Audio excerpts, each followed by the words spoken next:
Good morning. Welcome to the ESIP winter meeting. I am Susan Shingledecker, ESIP's Executive Director. It is 2021 and we all made it.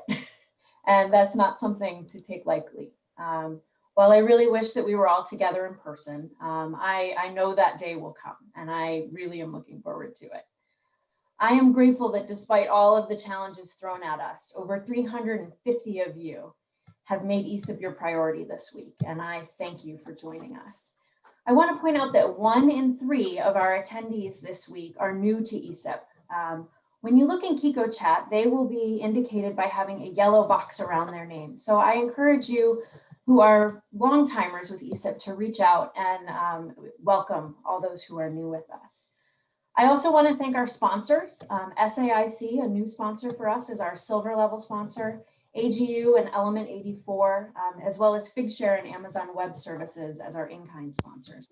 Without sponsorship, it would be very challenging for us to provide the robust infrastructure to enable our work, so thank you. We have 4 days planned, but full of interactive sessions and breakout groups, brainstorming sessions, and other formats that require active participation. Additionally, based on your feedback from the summer meeting, we have brought in a new tool to enhance networking and small group discussions. And you will see that at our coffee breaks and this evening at our happy hour. So I really hope to see you all there.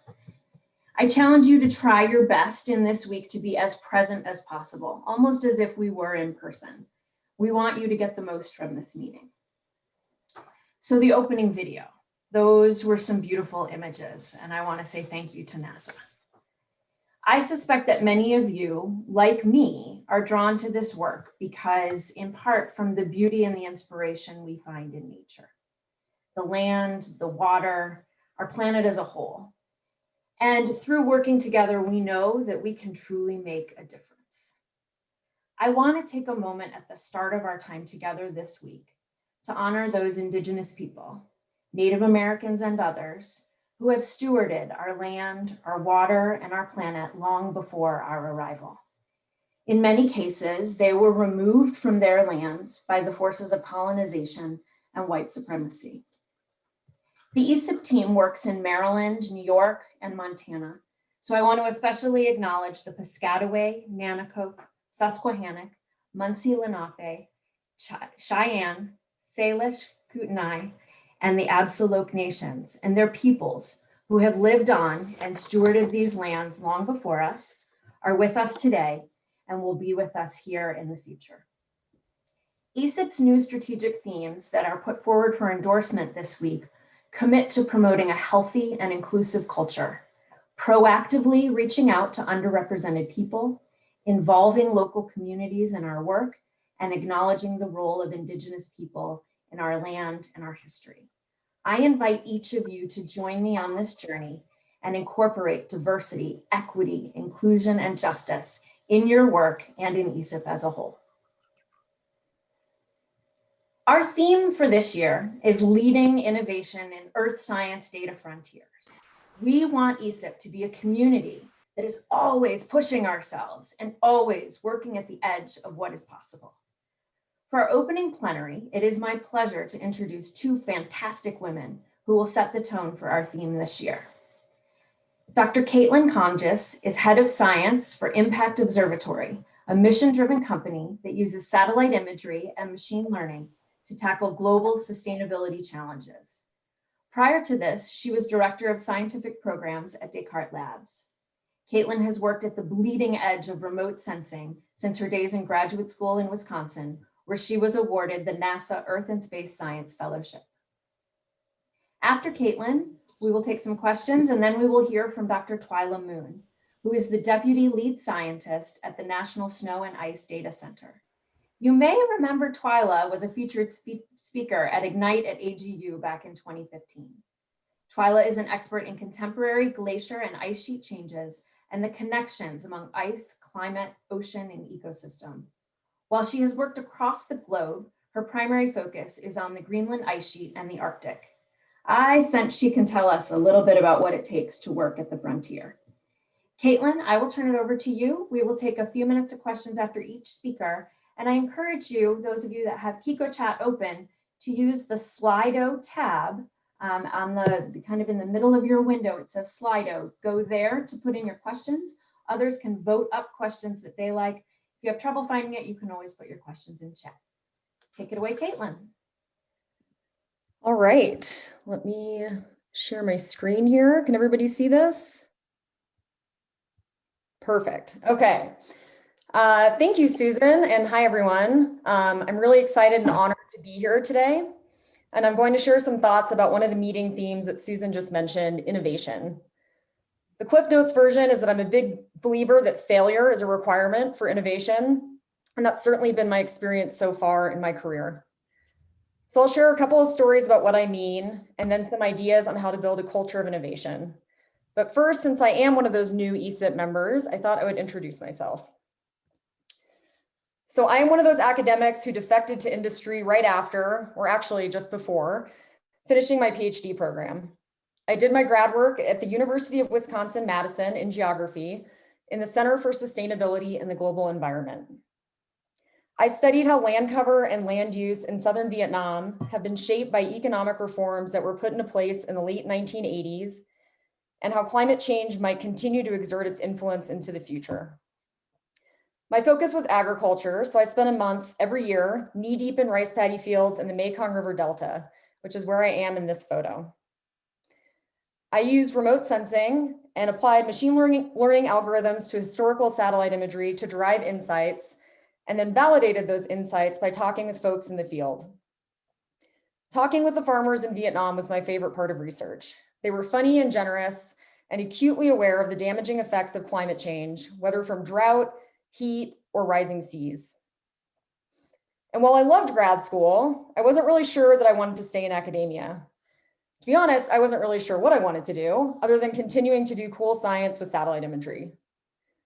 About a year before I finished my PhD, I heard about a young, exciting, small startup called Descartes Labs, and I went out to their headquarters in New Mexico for an interview.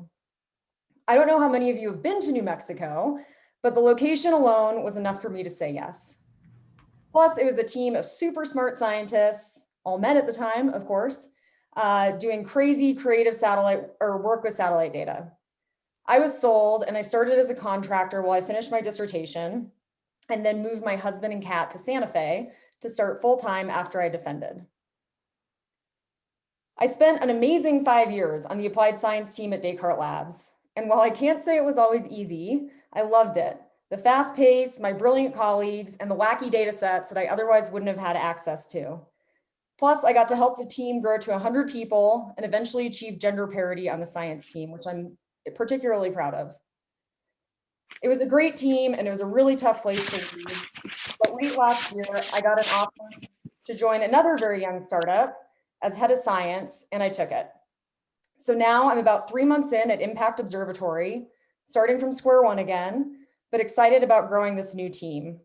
More machine learning, more remote sensing, but this time completely focused on sustainability and climate change. So this all sounds great, right? If I've been so successful in my career so far, there must be no room for failure. This is not true. I've had many screw ups and fallen on my face so many times that it's really remarkable that I haven't been fired. And talking about failure is uncomfortable, for me at least. It definitely makes me anxious and sweaty to think about failing in my current role. But without failure, there's no way to learn or move forward or innovate. The CTO at Descartes Labs, who was my boss when I left, used to remind the science team repeatedly that if we weren't failing on a regular basis, then we weren't taking enough risks and we weren't doing good enough science. It's probably the best lesson I learned from my 5 years there. And so in the spirit of normalizing failure, I'll share a couple of mine.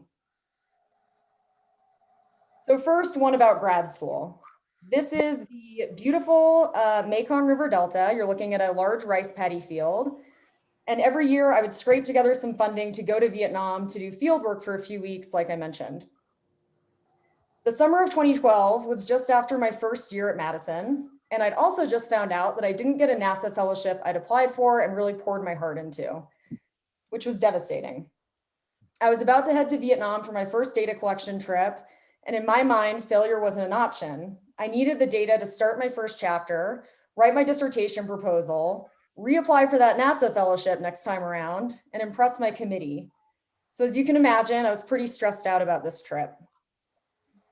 When I got to Vietnam, nothing went to plan. Of course it didn't. I don't speak Vietnamese, and I wasn't about to surely kill myself by renting one of the motorbikes. So for the first part of my trip, I was gathering data on the city and its surrounding area to map urban expansion. But I couldn't even figure out how to get around the city, so the trip was a mess from the start. With the help of some Vietnamese friends, eventually it worked out. But when I got out of the city, nothing was what I had expected. I'd pored over satellite imagery before the trip, but definitely misinterpreted some things, and I could not believe how badly I'd already screwed things up. I saved my work in the Mekong Delta for last. I was dating a guy at the time, and he was flying out so we could travel a bit when my work was done, and I thought he would enjoy the Delta more than the city. So after a few weeks in Saigon, I headed south, but now I had a buddy along for the ride. Again, though, nothing went to plan. In the Delta, I was specifically trying to find rice paddy fields. With our Vietnamese guide, we biked through villages and orchards, along canals, through markets, but no rice. On our last day, I was starting to freak out a little, and I thought I'd never get the data I needed and everything would get delayed until I could make it back to Asia, probably a year from then. And I think everybody knows how little anxiety can spiral. This led to, who do I think I am? I don't belong in grad school. Why did I ever think NASA would fund my dumb research idea? I can't even find rice in Asia. So I was really diving into the self-pity deep end. And then naturally the skies opened up while we were biking and it starts raining on us. It was pouring. It was monsoon season in Southeast Asia. And now we're biking through puddles the size of what we would call lakes in New Mexico. We finally see some rice fields and they're the size of postage stamps. How am I supposed to map this landscape? It's impossible. There might be 10 different land covers in the space the size of a single satellite pixel. So eventually it stopped raining and we pulled over to figure out what to do. This guy who I've been dating for a few months and frankly was not even sure I liked all that much, stood there looking at me, shook his head and said, you know, I think this, meaning my entire dissertation research plan, isn't going to work. Maybe you should just give up and start this over. All I could do is stare at him and think, are you kidding me right now? And so this leads me to my first point about failure and how to use it to your advantage. Surround yourself with yay-sayers, not naysayers. Yay-sayer is a term I learned from a woman who used to work for me at Descartes Labs, and I love it. After weeks of stress about my funding future and data collection, all the self-doubt, and a freaking Southeast Asian monsoon, what I 100% did not need to hear in that moment was to give up. What I needed was someone to help me brainstorm an alternative solution, to get creative, to figure out how to learn from the mistakes I'd made. And I did. The first mistake I rectified was to break up with that guy right when we got back. But then I used the data I did have to refine my proposal, which did get funded by NASA the next go around. And I used everything I learned from that first trip to better plan my follow-ups. And I wound up publishing every chapter for my dissertation. That moment in Vietnam stuck with me. As a hiring manager for years at Descartes Labs, I interviewed hundreds of people. And being a yay-sayer, even before I knew the term, was the top thing that I look for in a candidate. If someone's resume has technical gaps, but they're enthusiastic, creative, and driven to figure out hard problems, 10 times out of 10, I'll hire that person over someone who checks every technical box, but is a naysayer and would rather point out problems than find ways through those problems. My work in Vietnam is sadly a long time ago now, but of course I have failed many, many times since. One epic failure that stands out is a customer project I worked on where the customers got so mad at me that they emailed my management team to complain. The project was not actually related to the Mekong River Delta, which you're looking at here in Sentinel-1 data. But I don't want to name the client or the project, so we'll pretend that this is a relevant image. Anyway, I'd worked on this project for over a year, and generally I had a really good working relationship with this customer. The problem was that they wanted to micromanage all the work. They'd hired us for our modeling expertise, but they didn't actually want to let us use that expertise. They even dictated the methods we were using. And eventually, of course, we hit a plateau. The results stopped improving, and the customer was getting frustrated with the outcome. I'd suggested countless times that we use a machine learning method to solve this problem, but since the customer didn't understand machine learning, they kept saying no, and we kept going down the same dead ends we'd already tried, which was super frustrating. So after a few weeks of inadequate results, they got really upset and emailed my boss, his boss, and so on to tell them what a failure I was and that I just wasn't trying and wasn't committed to the project, which was untrue. And generally the folks on my team had my back, but they also said in no uncertain terms that I had 1 week to fix this. But I knew what I had to do, use the machine learning approach I'd suggested repeatedly the last few months. And so after some late nights and a long weekend of work, we ultimately delivered the results that they wanted. Of course, at that point, they certainly didn't want to hear that good news from me. And so on the day of the pre-scheduled do or die meeting, my boss presented my work while I sat next to him and typed notes on my computer to help him answer any questions the customer had that he couldn't answer. It was frustrating that in the end, they didn't give me the credit for my good idea, and it was humiliating to not even be able to be allowed to share the final output. That meeting was truly one of the low points in my career. But it brings me to my next and probably very obvious point. The absolute fastest way to stifle innovation is to shy away from new ideas just because you don't understand them, and you need to trust the experts on your team to be the experts. My team was great, but this customer ultimately could have gotten the results that they wanted way sooner if they'd just been open to something a little more cutting edge than what they were used to, and trusted us to do what we do best. That lack of curiosity and trust was astounding to me then, and it remains pretty unbelievable when I reflect on it. Another thing I took away from that experience is that there just has to be an opportunity to try new things and to be allowed to fail. As a manager, I always try to pad project timelines to account for failure. Just assume that the first couple things that you try aren't going to work. The trick is to fail fast. During my customer project, it was obvious their approach wasn't working, and it wouldn't work, and we should have just abandoned that week sooner, but instead we kept doing the same thing and expecting different results, which is the definition of crazy. My last innovation story is about diversity. When I started at Descartes Labs, almost no one there had experience with satellite imagery or agriculture, which was our initial focus. It was a team of mathematicians and astrophysicists using their big brains to solve new and challenging problems. And when I arrived, we were trying to build a corn model for the United States, using weather data and satellite imagery to predict end of season yields. Crop modeling was what we did. But to support that modeling effort, the team built a platform to ingest, query, and process petabytes of satellite imagery. As far as everyone was concerned, it was just a tool. So just something they built to support the corn model. But when I saw what they built, I was definitely impressed with the corn model, but not nearly as impressed as I was with the infrastructure they built to process satellite imagery. This is before the days that Earth Engine was widely adopted. I asked if they had any idea how powerful their software was, or how hard it was for normal people like grad students to access satellite data and process it and analyze it at scale. And of course, they didn't know that. How could they? They didn't have anything to compare it to. Again, their backgrounds weren't in remote sensing, and they had no idea what breakthroughs they were making on the side while building this corn model. And once I pointed that out, we eventually decided to make the software one of our core products, and it's now being used by hundreds of academics, nonprofits, and commercial organizations. So you might be wondering what the heck this photo is. This photo shows some of my fellow nerds on the applied science team. This was taken during one of our offsites a couple summers ago, and you can also see Santa Fe really showing off in the background. I don't ever expect to work with a better group of people in my career, and I'm so proud to have contributed to this team. But the real thing I want to point out is that of the people in this photo, I can pick out maybe 2 who had a background in remote sensing before joining our team.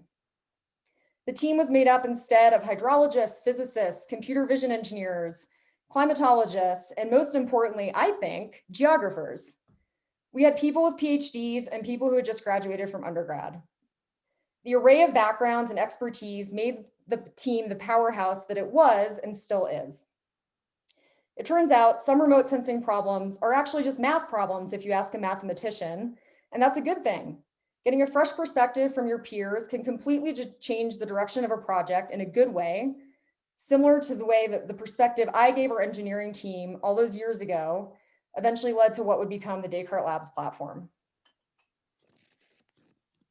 So that brings me to the present. I'm about 3 months into my role at Impact Observatory, and I'm so excited to grow the team and the company as a whole. We have a great starting point with the founding team, and I want to be sure that we maintain our culture of curiosity, innovation, and diversity. The invitation to speak here today really couldn't have come at a better time, since it's forced me to reflect on how to foster a culture of innovation right as I'm beginning to hire. So to summarize some of the things I've already said, here are the key things I'll be thinking about as we build this team out. First and foremost, I want an incredible team. Without that, everything else fails. I want to create an environment that encourages collaboration over competition. And I only want to hire yay-sayers, no naysayers.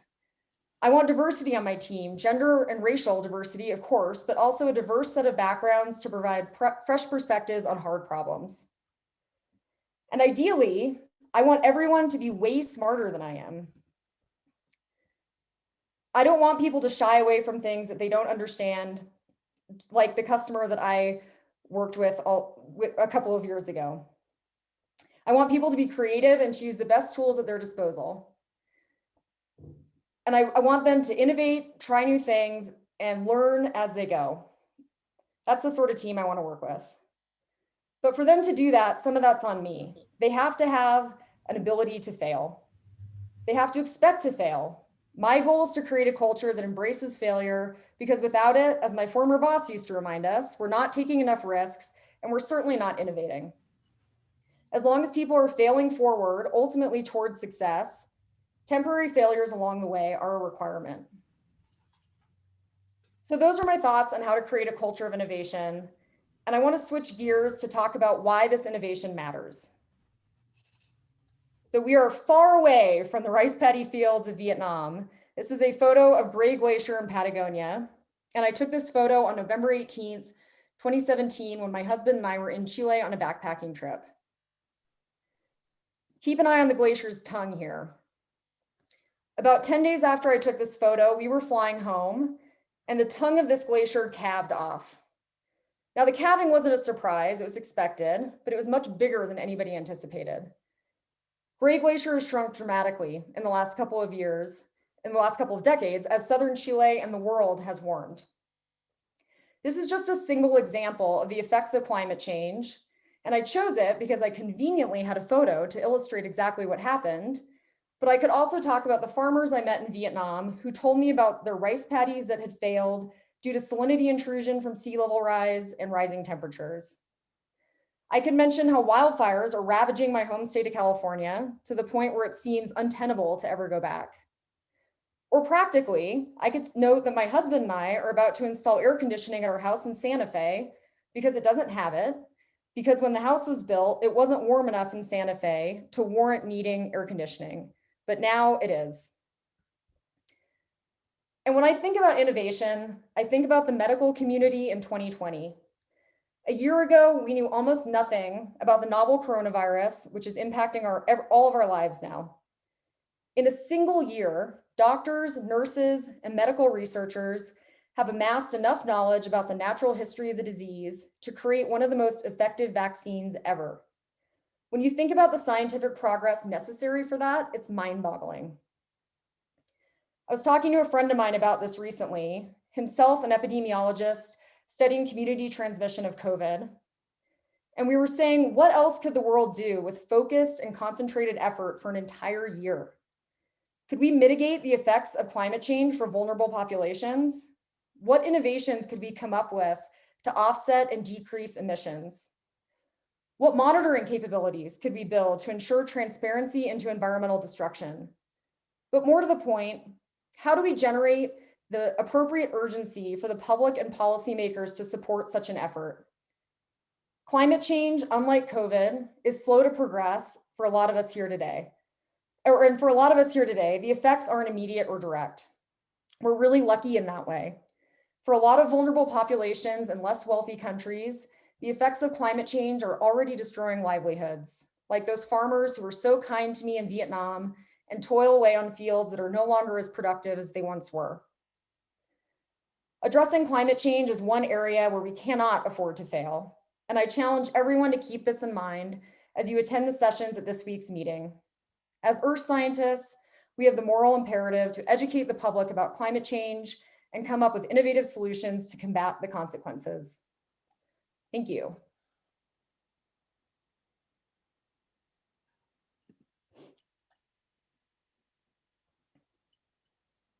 All right. Thank you, Caitlin. That was really great. And that's such a wonderful call. What would you do? What could we do within a year? So for those of you that haven't met me, my name is Annie Burgess. I'm the lab director here at ESIP. I'm moderating the Q&A for this part of our morning plenary. And we're getting a lot of really fantastic comments in chat. So thank you, and keep those coming for Caitlin for such a great talk. Reminder that in Kiko chat, there's a tab for Slido for you to add your questions there. We already have a couple questions over there. And I'm gonna start with one, Caitlin, and you kind of touched on that skepticism theme within your talk. And the question is, how would you approach bringing a new innovation, or how would you now approach bringing a new innovation approach to a problem where there is much skepticism? Yeah, that's a great question. I think there are a few ways to think about this. So if I think about the customers that we work with, also making sure that you have alignment on vision and goals is really critical. The project I was talking about, I'm not sure we really set that up at the beginning. So that would have been a good thing to do just from the outset. One of the things I like to do on projects to try out something new and novel is to maybe overstaff the project. So if you have one person doing something that feels safe and that you feel comfortable will actually work, but then you have somebody else on the side, or make room in the timeline to try something, sort of out there and that isn't guaranteed to work, then if you demonstrate that it does, you get a lot more buy-in from a customer than if you just sort of propose something out of the blue. At Descartes Labs, we had a thing called our impact science program. So internally, scientists could propose, if they just slogged through a customer project for 6 months and they wanted to work on something different and new, but it wasn't customer related, they could propose to do that for another month or two in between projects. So kind of setting aside that time as well, I think can also be fairly effective. Great. Thank you so much. That's a great answer.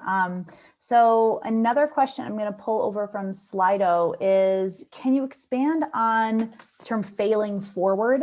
And you said, can you expand on failing forward, as you mentioned failing fast, how to have a good result from failing? So can you just touch on that failing forward concept? Sure. Yeah. I mean, I think I certainly have a tendency when I fail to then really beat myself up, which is not very productive. And failing forward to me means, learning from what worked or didn't work, making sure you document that. So you're not trying this, somebody 6 months later isn't trying the same thing that didn't work the first time. But failing in a way that's productive. And so that you're learning from the experience, taking that with you into the next experiment that you run, so that you are, inching towards success. It's not like setback after setback. You're learning from the experience and moving towards a successful outcome. Great. And then there's two that kind of touch on the concept of diversity and team. And they both kind of relate to the age and experience side of diversity you're also looking at. I'll just read the first one. It says, do you see a need for diversity of ages on a team? Your team at Descartes seemed to be quite young. And then the other one is, how would you integrate age experience in the discussion about diversity? It seems like, how would you sell very different perspective while avoiding damaging stereotypes? So can you touch on that that side of diversity? Sure. Thinking about the age concept, I think absolutely you need a variety of ages. And that specific photo I showed was reflecting the younger demographic of the applied science team. It was a happy hour and just tended to draw in the younger crowd. But we had a pretty wide array of experiences and ages on the applied science team. The founders of Descartes Labs had been at Los Alamos National Labs for decades in some cases. So bringing that experience and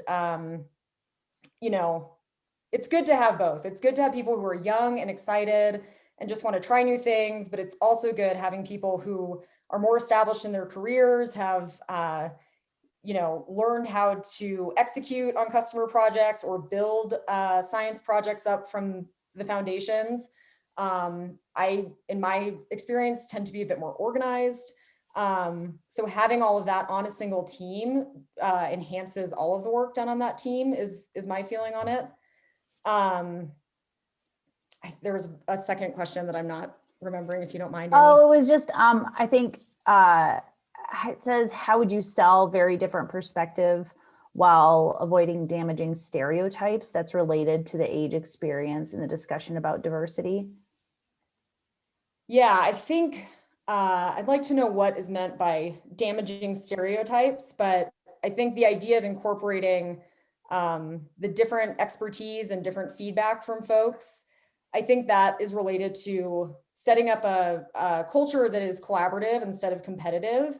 Mm-hmm. If and I've worked in both, but if you have a competitive culture, then people are going to be quicker to tear other people down because it will show that they should advance because they had this thought that somebody else didn't have.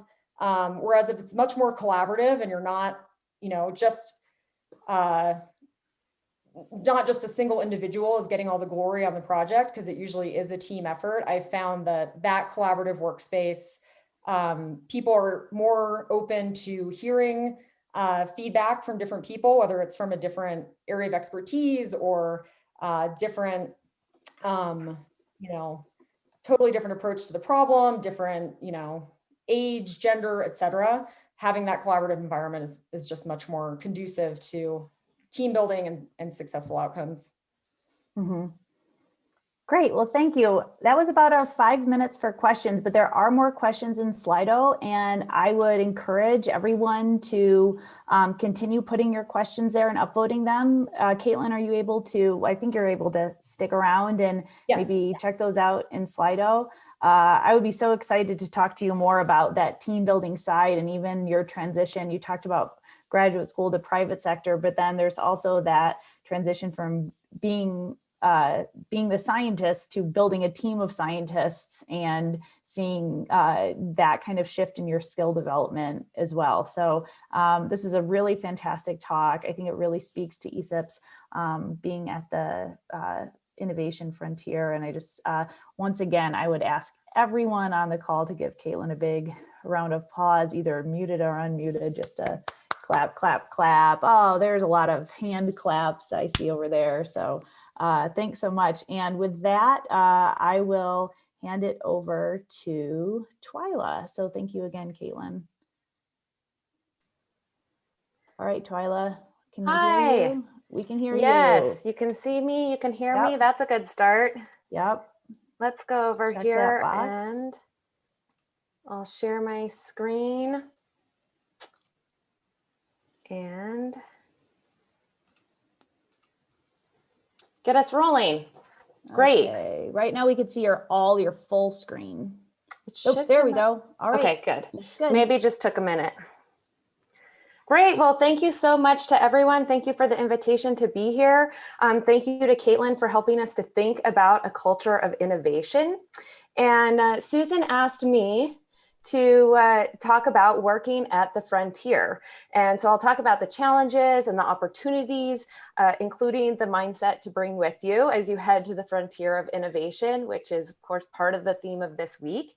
And I spent time working at the physical frontier in Greenland and working at the intellectual frontier of research. And there are a lot of important similarities between working at the physical and the technological frontiers. But before I take you with me to the icy Arctic, I want to invite each of you to think about a time that you felt you were at a frontier. So take a minute to consider, I'd say, 3 words to describe that frontier. It might be kind of a specific place, a feeling, whatever it may be. type those 3 words or phrases into the chat, but don't hit send quite yet. Let's give everyone just a chance to think for a minute and type something in. And remember, it can be kind of anything frontier, but the things that ring the bell for you. Okay, now let's hit send, and hopefully we get kind of a wild cascade of words and phrases that bring to mind the frontier. And Annie, maybe you can tell me a few of those that come across, since I don't have the chat on my screen. They are really flowing. All right, so I'm just going to kind of go through them, some of them. So vulnerable has come up a couple times. Excited, freedom, uncertain, risky, unknown, lonely, scared, shocking, surreal, surprised, radical self-honesty, unmapped, uncharted, complex, exhilarating, out of this world. I'm going to go back to the bottom, unexplored, future, vast, clean slate. Wow, that is such a wonderful collection of words. I hope we can capture that somehow. I feel like that's just a fantastic swath of description of the frontier, because it can range across all the emotions. Really excited, frustrated, scared. I liked all of those. And I think that we'll hear kind of notes of those as I talk about what it's been like to be sometimes at the physical frontier and how that translates into thinking about the intellectual frontier. And even though I'm not looking at chat, I really encourage people to continue to use it while I'm presenting, and really throughout the week. I think it's such a nice way to kind of connect with other people who are here as we're hearing and seeing the same sorts of things. So now I'm going to take you to a very specific frontier and tell a story about ice from the margin of the Greenland ice sheet. As I was beginning to work studying the Greenland ice sheet, glaciologists were just beginning to understand how rapidly the ice sheet environment could change. And so we're moving here back into the early 2000s. Advances in satellite technology were underway, and we were getting our first close-up and, most important, repeat looks at the ice sheet surface. And as we zoom in on the ice sheet margin, this is an area where every summer that year's winter snow is going to melt away and reveal bare glacier ice. And in our repeat satellite images, we could see these lakes forming on top of the ice sheet. Some appeared year after year, but not all of them. Sometimes they changed shape. Sometimes it appeared as though they drained or they didn't. So there was a really important open question: where and how do these lakes form and drain? So we suspected that the water drained from the lakes down into and actually through the ice sheet, perhaps moving water all the way from the surface and moving with it heat from the surface into the interior and maybe all the way down to the ice bedrock interface. But satellites could only give us a view of what was happening here on the surface of the ice sheet at this time every couple of weeks. So we couldn't answer our questions by staying at our desks, and we had to head to the field. Helicoptering in to this lake, which is about 50 kilometers into the ice sheet interior. Setting up camp, which you can see here, our cook tent and our own individual tents. The lake stretched about 1.5 kilometers wide out in front of us. The deepest, most stunning blue really I've ever seen.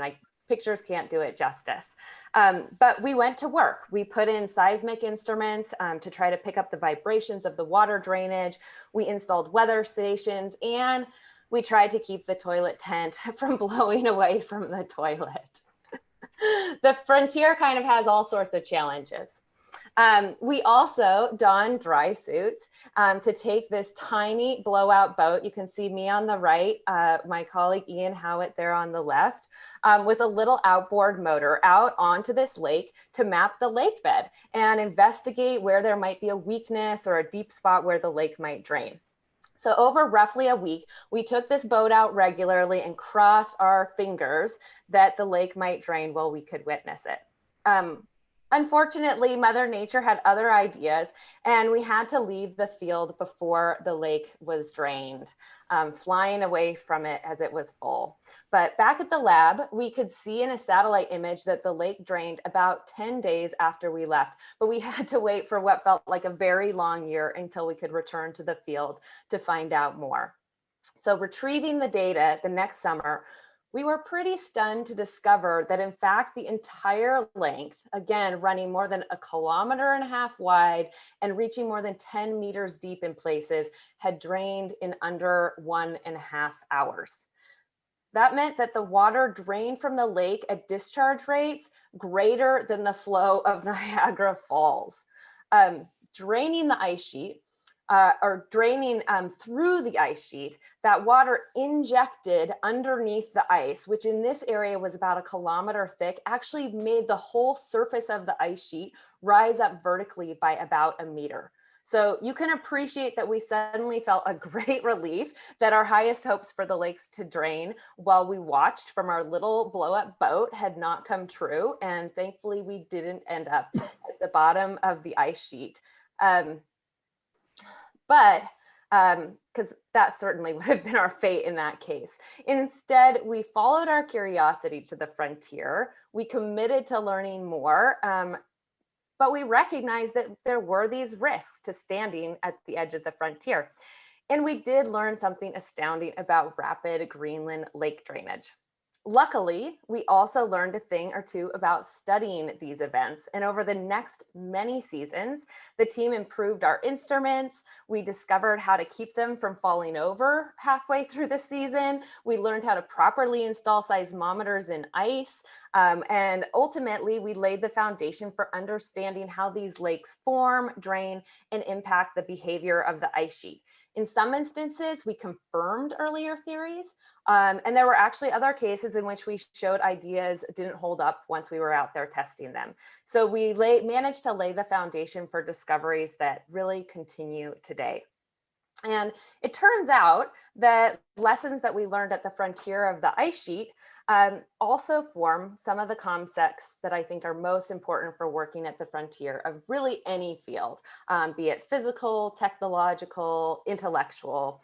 And so I want to share kind of 4 rules of working at the frontier that I think can get all of us inspired and primed to step up at that edge and spend this week really thinking about innovation and moving forward on that frontier. So first rule of working at the frontier, be and stay curious. Looking at Greenland's surface lakes early on, we were looking at data that we already had on hand, but we were asking new questions about what we observed. So thankfully, others were also asking questions about ice fracture and what theory might tell us about lake drainage. So in part of our job was also listening to community conversations and not being afraid to ask questions or poke at holes in the stories that aren't quite complete. So where is the edge of what we know? And what can we do to find that edge? Sometimes that does mean sticking your neck out to ask quote unquote dumb questions. And I can tell you that I've been teased a lot in my career. My PhD advisor, Ian Jockin, always liked to rib me because I can have a wonderful propensity to come up with and ask questions. But I can tell you that I'm certain it's helped me think up new ideas and improve upon ones that are already on the table. Also, as you're being curious, read and learn widely. Interestingly, many Nobel Prize winners actually point to interactions with experts in fields that are distant, not parallel to their own, as part of the inspiration for their barrier-breaking ideas. So be intellectually curious in a wide-ranging kind of way. But also be willing to do the hard work that will be required to probe the boundary. By definition, working at the frontier is exploring knowledge or technological abilities that don't already exist. So that means there will not be experts to turn to who know the answer. you and your team are truly pushing the boundary to create something entirely new.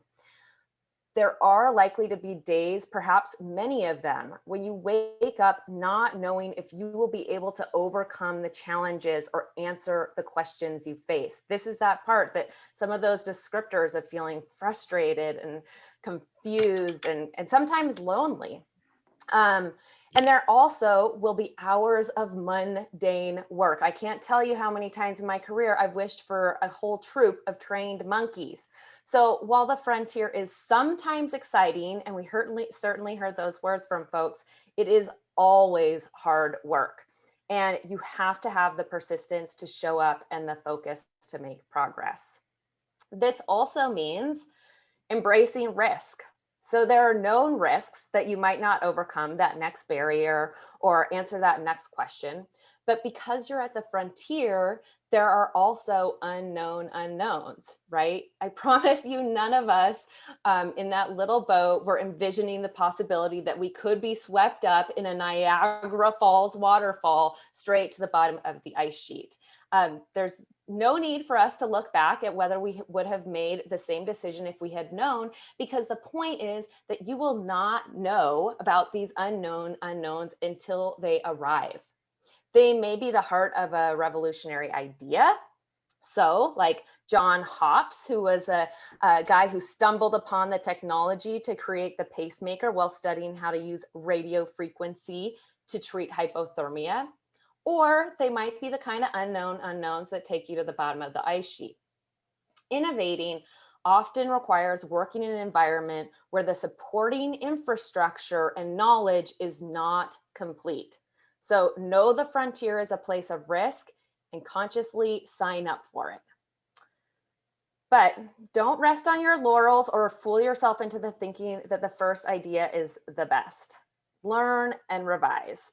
And this is part of that failing forward that Caitlin was talking about too. Make it a regular practice. Develop your tools, your projects, your ideas, knowing you're at the beginnings of discovery and that the path can be windy. Sometimes it's even going to take you backwards.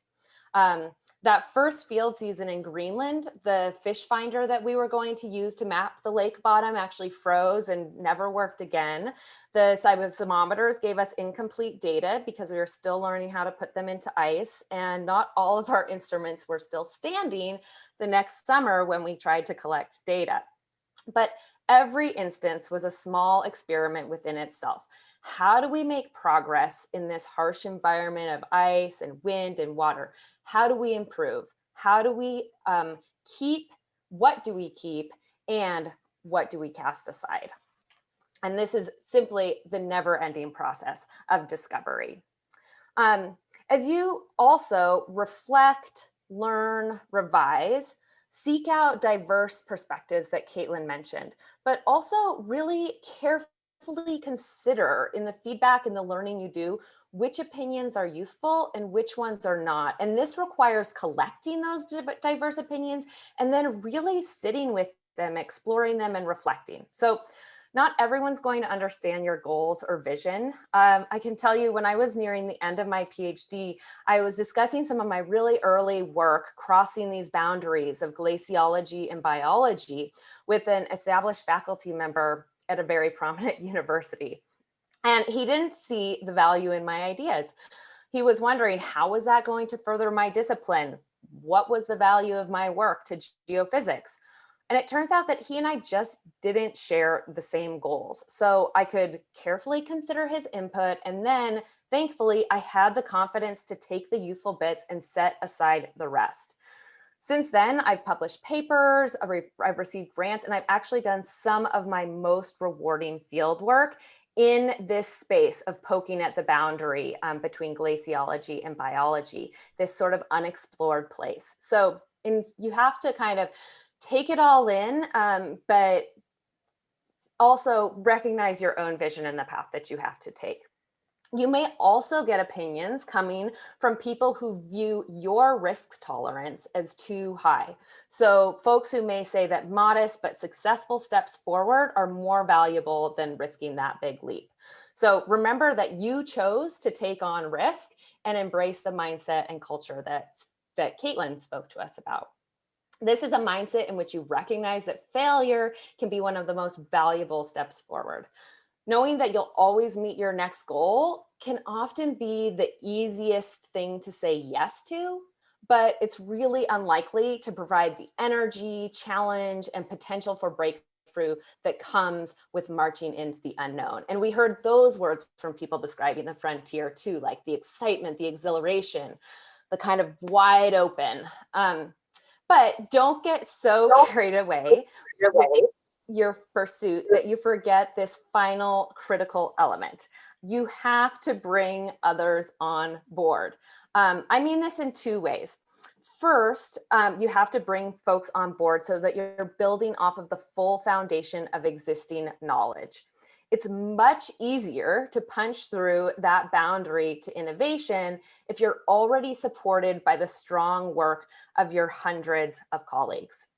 Second, as an individual or team leading the way, you also hold the burden of proving the value of your ideas and work to others.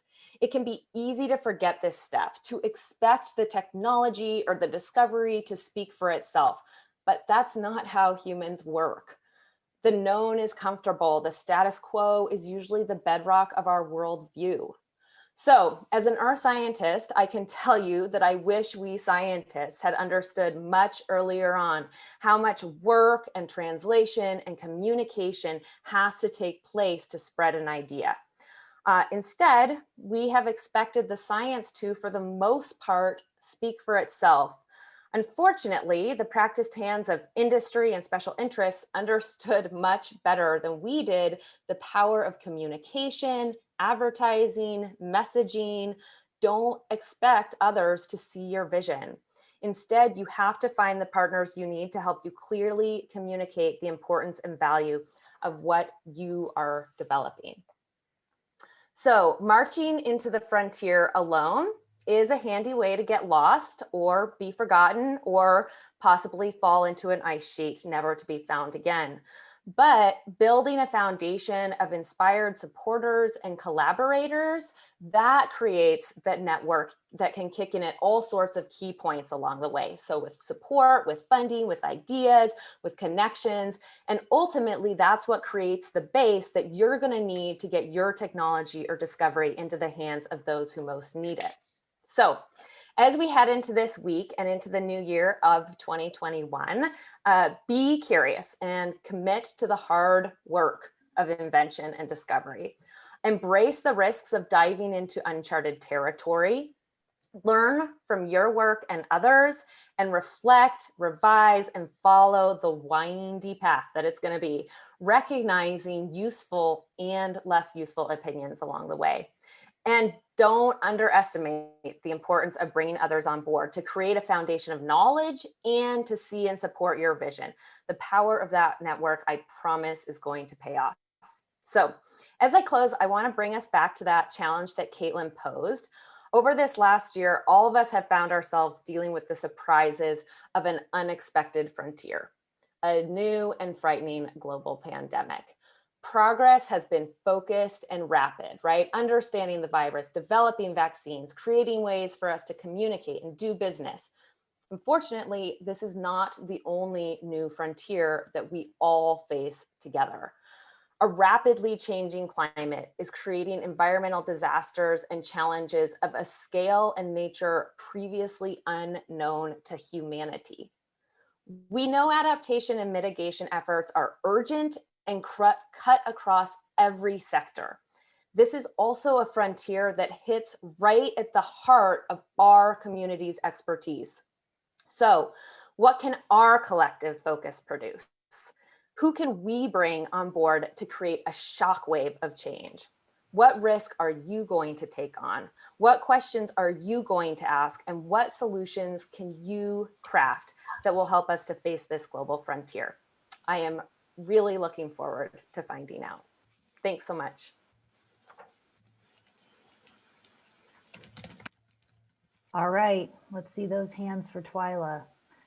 Thank you so much, Twyla. Lots of claps coming in and bravos in the chat section. So Feel free if you'd like to keep your screen shared so you could see that full image, or if you also want to peek at chat, welcome to do so.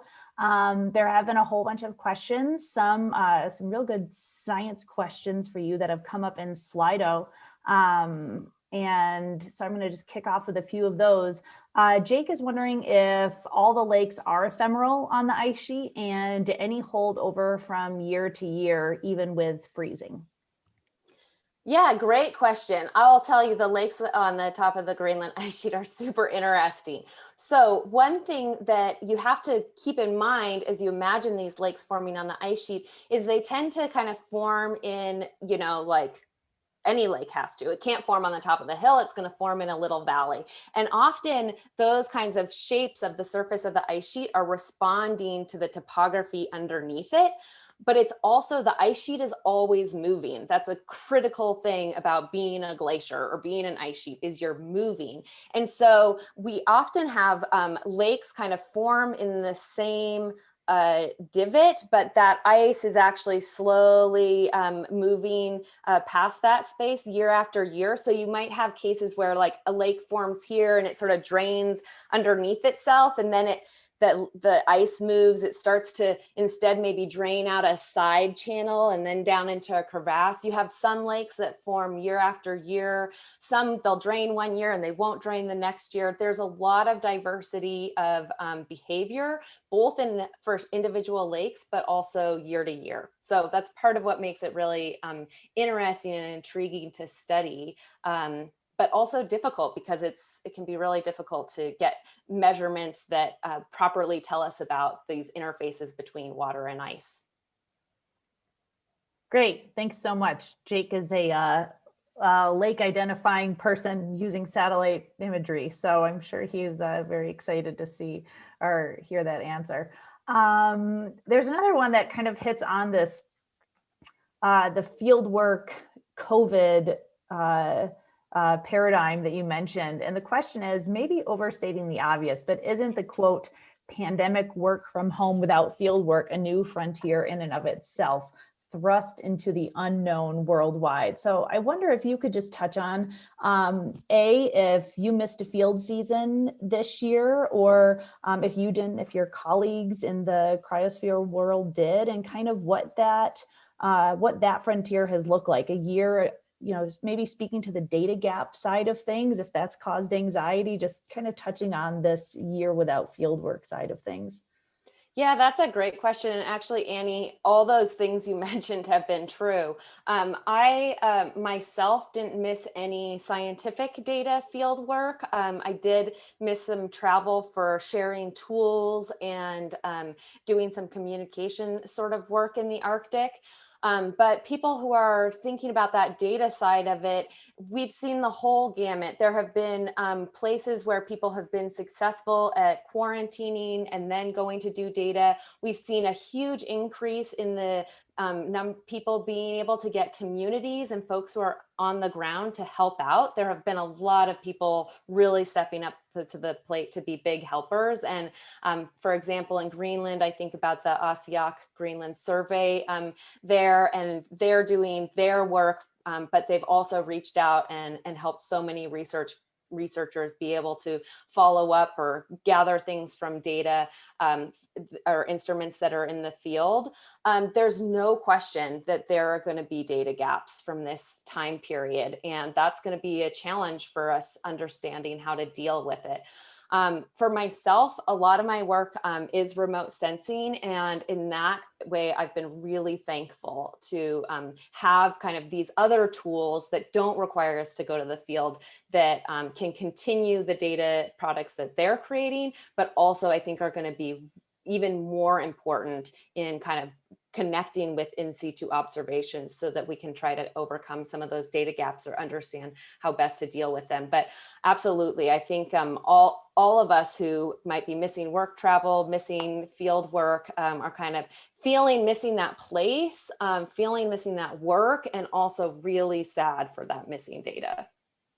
Yeah. Oh, I would I really appreciate that idea, the citizen science or local stepping up. I hope some people do some great storytelling with those kind of examples after. It'll be fascinating to see, to hear more of those specific stories. So what you just touched on, someone had a specific question on that gap between satellite and in situ. It says, Twyla, is there still a gap in the research between satellite data and ground truth? And if so, what was the impact? So could you touch a little bit about, are there any big data gaps still in the world of Greenland research, or maybe a little dream data set, or dream if you were to be designing the next mission?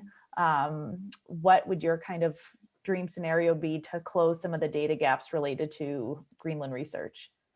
Yeah, this is such a good question. And I mean, first, I want to acknowledge how much progress has been made. I mean, really, truly, when I was the period of time when I was telling you that story about those lakes, like we really just got to look at the surface of the ice sheet in kind of grainy resolution, you know, once every week or two. And there were so many things that we couldn't answer. And now today we have satellites that are focused on getting data from ice sheets and from icy places on Earth. We have Planet that's giving us images of the whole Earth, you know, every single day. We have really high resolution measurements of like surface topography. We have GRACE satellite pairs, which are measuring the changes in gravity, which was one of the biggest things that helps us to measure changes in how much ice is in these huge ice sheets. But there's definitely room for improvement. And part of the difficulty is just that we're dealing with such tremendous landscapes. So Antarctica, it's a continent. You can fit 3 Antarcticas on the surface of the moon, and that's about it. Like, it's huge. Greenland is the biggest island in the world. And so when we think about the things that we can do on the ground, we just can be in such a small area of these different ice sheets at any one point. Thank you to, you know, regional atmospheric climate models. Thank you to data interpolation and bringing these together, but there are still a lot of gaps. I'm doing some work right now in Southeast Greenland, trying to understand connections between glacial ice, sea ice, and polar bear behavior. And there are fjords in Southeast Greenland that we can look at the surface, but probably we don't have a very good idea of what the bathymetry looks like or what the shape of the topography is underneath the ice. And we, as far as getting weather data, you know, in situ stations are few and far between. So there is still a lot of room for improvement, but we have to also stop and celebrate how far we've come, because I got into glaciers because I loved glaciers. It wasn't really, the Greenland ice sheet wasn't something we talked about in a kind of rapid changing climate sense. And look at where we are today. Our understandings exploded, which fortunately came at the right time, so we could really understand how rapidly these changes are happening and how much influence people can still have on that future. So I'm thankful for what came when it did. And way to be a positive yay sayer and thank the how far we've come in terms of those resources, and not dive right into like, well, if I was designing a mission, this is what I would need because I'm going to be. There's always more data to collect, but really we do have so much that we can work with now. And part of the power of that is a lot of it is open, free, publicly archived. So yeah, you don't have to have, you know, a pile of funding to get to work. Yeah, 3 cheers for the many folks that are listed in the participant list that are data professionals that are here, that are, you know, really the people that are making that happen and having open data and all the metadata and standards that require for easy data access and making data fair. So I'll just cheers everyone that's on the side that is part of the team. Yay, making all of Twyla's work more possible and bringing down barriers to that data access. So with that, it is 10:05. Please thank Twyla again for her excellent talk. Continue to add questions to the Slido for her to answer. And with that, I am going to turn it over to Susan. Excellent. Thank you so much, Caitlin and Twyla. That was exactly the note I was looking to hit. To start off the next 4 days, just really thinking about all that's possible, innovation, frontiers, pushing, failure. And I love this community that as it all went up in the chat, I was like, I want to create a word cloud. And then you already did it for me. So yeah, we'll have a couple word clouds to share with that. So you guys are just fantastic. You all just saw Annie, but I wanted to take a moment and introduce the entire ESIP team. This team has been working behind the scenes and continues to work behind the scenes to make everything go as smoothly as possible. So you met Annie Burgess, our ESIP lab director. We also have Megan Carter, if she can turn on her camera, if she's not troubleshooting for someone behind the scenes. Megan Carter is our community director. And if you are active in our collaboration areas, you are sure to know Megan. And then I want to introduce our newest team member, Patty Allen. Patty is our operations director. Additionally, this week, we also have the help from our facilitators. You may remember from the summer meeting, Charlie Haley and Fisher Qua. Charlie, there's Charlie. They are going to help us with some of our breakout activities and some of the interactions and have been a great addition. And then I also want to introduce and just kind of welcome and encourage you to meet our newest crop of community fellows. So we had a great group of community fellows the last 2 years. Many of them have moved on, but are still with us, which is what we love to see. But we have a whole new class of community fellows. So in each of your breakout sessions, as you go forward, there will be community fellows helping you there. So I'm going to now turn it over to Patty to help run you through some of the logistics in navigating our meeting space. Okay, thank you, Susan. So just fair warning, my dog is asleep under my desk and she's snoring. So if you hear something, that's probably her. So welcome to the ESIP winter meeting. And since there are quite a few first-time attendees, myself included, that may not have experience working with Kiko Chat, I just wanted to take a moment and give you some navigation tips for the Kiko Chat site. If you take a look at the Kiko Chat page titled 2021 ESIP Winter Meeting Plenary and Breakouts, you will see on the left is a list of all the breakout sessions and plenaries for that day. This is where you will be able to access those breakout sessions, the ones that interest you. So you just click on the room that you would like to join and then click on the green Join Video button at the top. This will open up Zoom. The only exceptions to joining via the big green Join Video button on the top left are when you are joining the coffee breaks and the collaboration area happy hour, the one that's going on tonight. When you click on these rooms, you will see a join button on the right side of the screen. The Research Showcase is a separate event within the Kiko Chat Winter Meeting Circle, with each presentation accessible via the left navigation panel, much like you see the various rooms here. Go there anytime and please join us for the live event tomorrow night. On the right-hand side of the page, you will see the companion materials for each session. It's helpful for some to keep this page open next to the window for your Zoom meeting, as you might need to access these materials for the session. You will also see across the top a link for Schedule, which is where you will see the date, time, and description of the session, along with information on the presenters.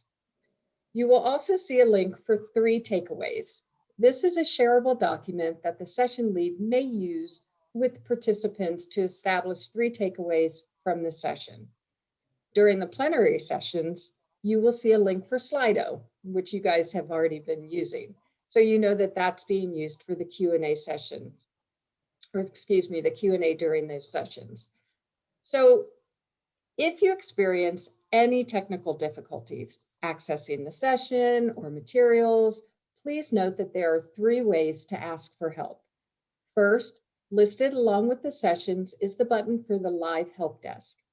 Please click the help desk button and then also click the green Join Video button at the top.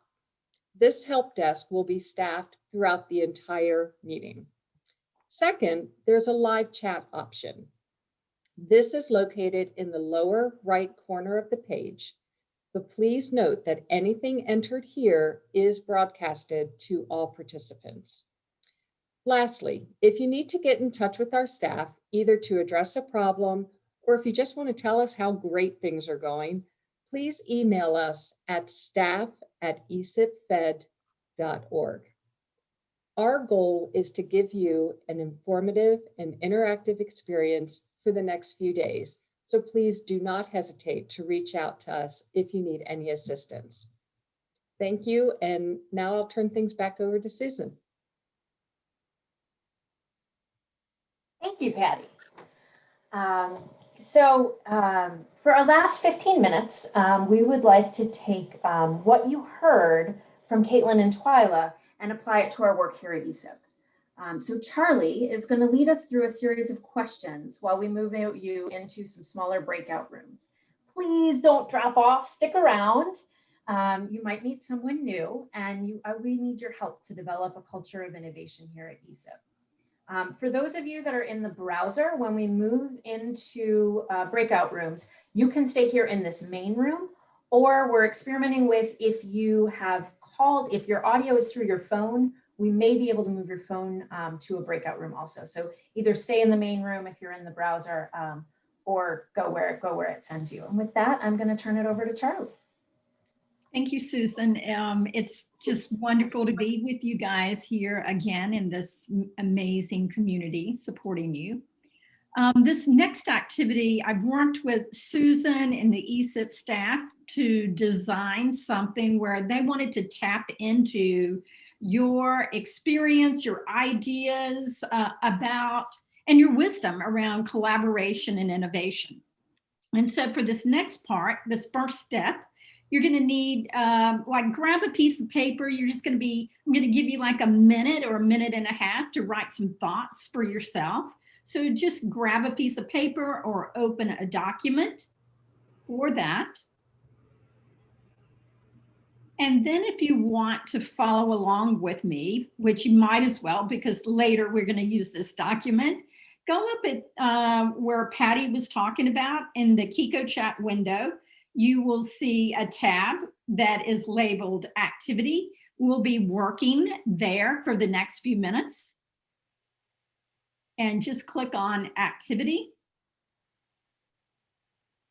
And you will see the invitation we're going to work with.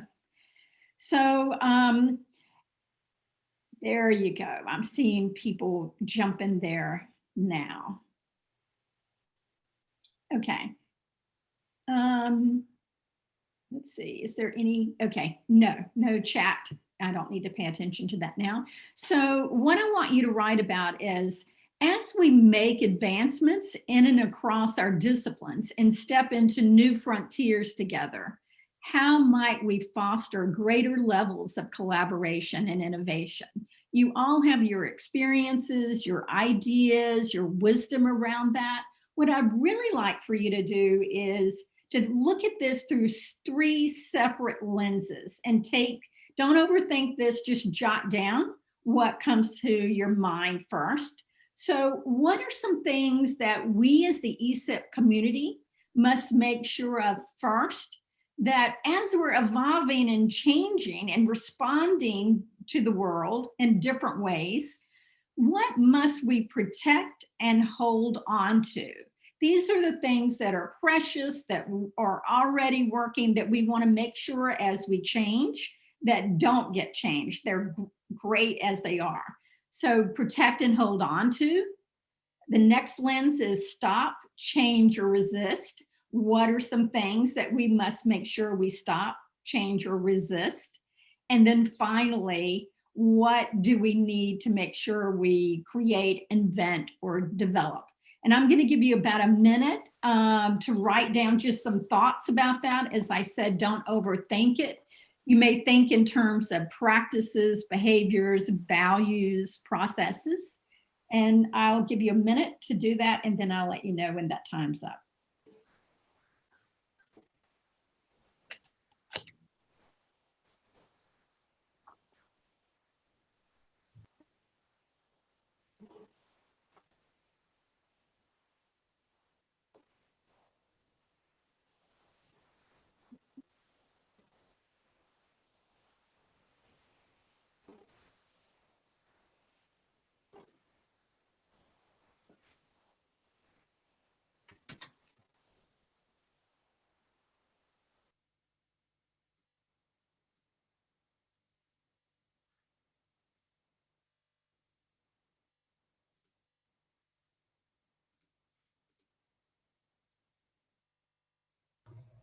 Charlie, apologies for interrupting, but we have this wonderful problem of so many people trying to access those slides that I think for many of us, it's not possible to do anything in them. No, you're not going to type in the slide at this moment, but Okay. thank you. I'm trying to find all of a sudden, are you able to get to the and slide the share? The link to that? For some reason, my window is not giving that to me right now. I did share that in the chat box. Okay, great. Thank you. But it is presenting in presentation mode. Yeah, let me, wait a minute, here we go.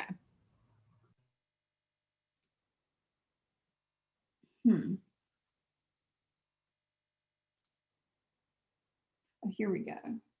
It should not be that way now.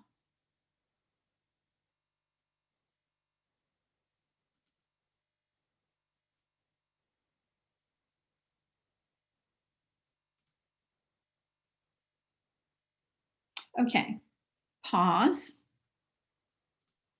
Okay, if you are, now what I want to do, we want to put you into trios. We're going to put you in trios where you will share your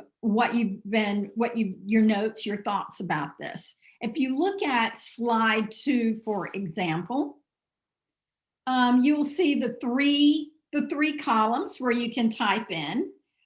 So it's going to be kind of a little bit messy to figure out when we go into breakout rooms, which slide I want each breakout room to type your collective responses in, right? Each breakout room will have a different slide.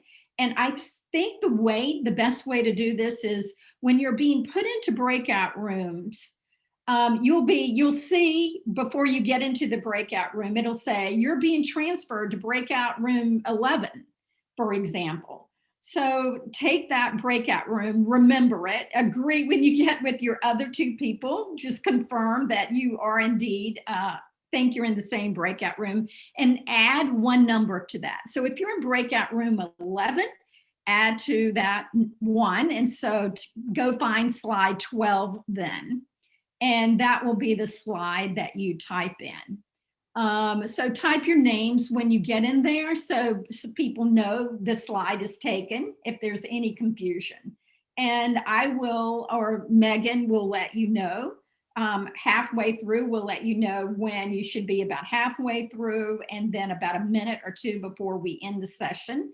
And then finally, after you each take turns sharing what your thoughts are about these things, finally, as a bonus, highlight the items.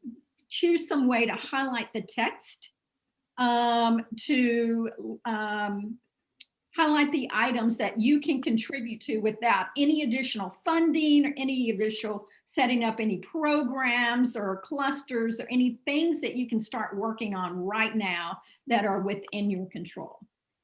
And let's see, I see some people have started typing in slide 2. Don't do that yet. And I think we're ready to move into the breakout rooms. Are you doing right?